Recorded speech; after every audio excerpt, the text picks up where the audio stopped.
Hi viewers, welcome back to Afraid Fashion TV.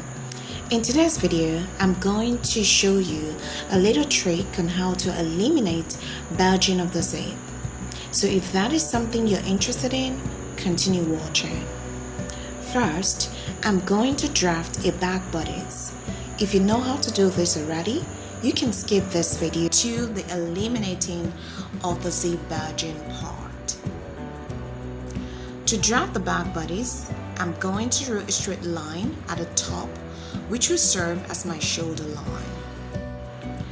Next, I'm going to measure my zip allowance. I'm using 1.5 inches and I'm going to measure that down. Then I will draw a straight line across the marks to connect them together. I will label this part zip allowance. Henceforth, I will take my measurement from the zip allowance line. Placing my tape at the zip allowance line, I'm going to measure a neck width of about 3 inches and a neck depth of 1.5 inches, and I will use my curved rule to connect the points together.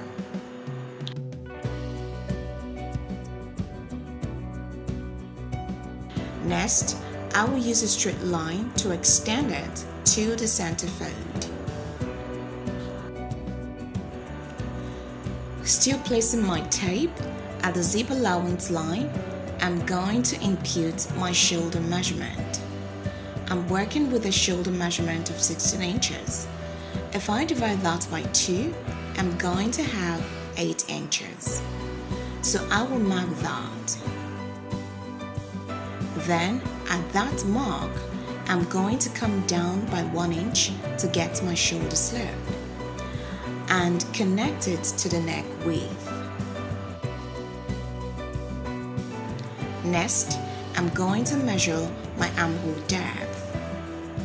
To actually do that, you will divide your burst circumference by 6 inches plus 1.5 inches. I'm working with a burst circumference of 39 inches. If I divide that by 6 plus 1.5 inches, I'm going to have 8 inches. So, placing the tape at the shoulder slope, I'm going to measure 8 inches. To ensure that I have a straight line, I'm also going to measure 8 inches horizontally to correspond to the shoulder measurement. Next, I'm going to connect this new point to the shoulder slope and then draw a horizontal line to its right. This new line will be the chest line. So, from this shoulder line, I'm going to measure my burst length. I'm working with a burst length of about 9.5 inches, so I will mark that there. Then I'm going to impute my waist length, which is 16 inches, and then half an inch for seam allowance. So I'm going to draw straight lines across these various marks.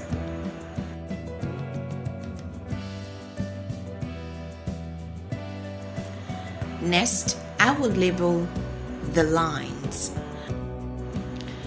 At the burst point, I'm going to impute my nipple to nipple measurement divided by 2, which is 4 inches.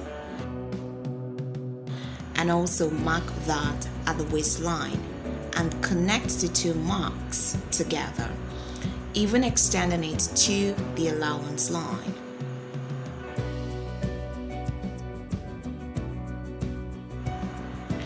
At the burst point, I'm going to extend the line by 1.5 inches. This is optional.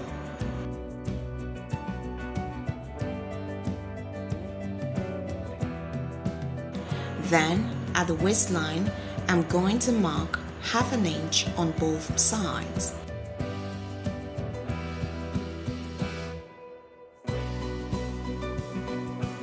and I I will connect it to the top part of the line in a slanted form. Using a straight line, I'm going to extend it to the allowance line.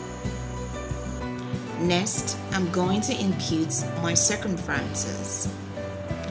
First, at the chest line, I'm going to impute quarter of my burst circumference, which is about 9.75 inches, and 1 inch seam allowance. Then, at the armhole depth, I'm going to divide the measurement by 2 and make a mark there. Next, I will connect it to the mark on the chest line using a curve. I will impute the same measurement at my burst point. Quarter of my burst circumference, which is 9.75 inches, 1 inch seam allowance, and half an inch dot that I am taking away at this point. At the waistline, I'm going to impute quarter of my waist circumference, which is about 7.75 inches. Then 1 inch dot and 1 inch seam allowance.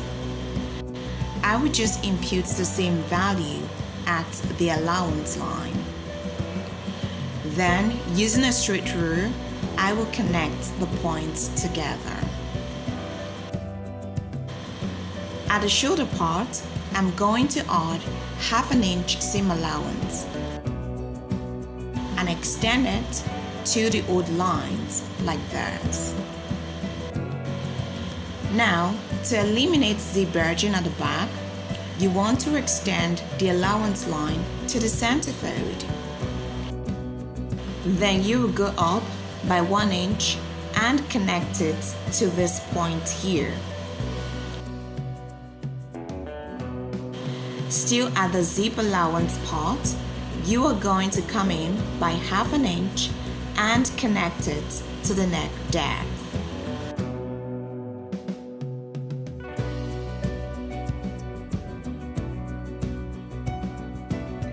Next, we are going to cut out.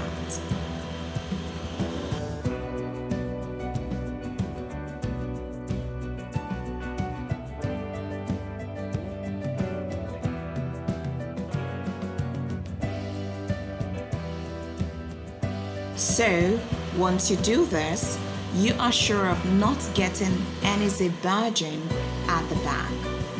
However, you can choose to do either one of this. That is, going out by 1 inch and then ruling horizontally to the end of the measurement, or going in by half an inch and ruling vertically to the neck depth. So once you do either of this, you can actually reduce zip bulging. But to completely eliminate any zip bulging at the back, you want to do both of them. Thank you for watching. I'm going to see you in my next video.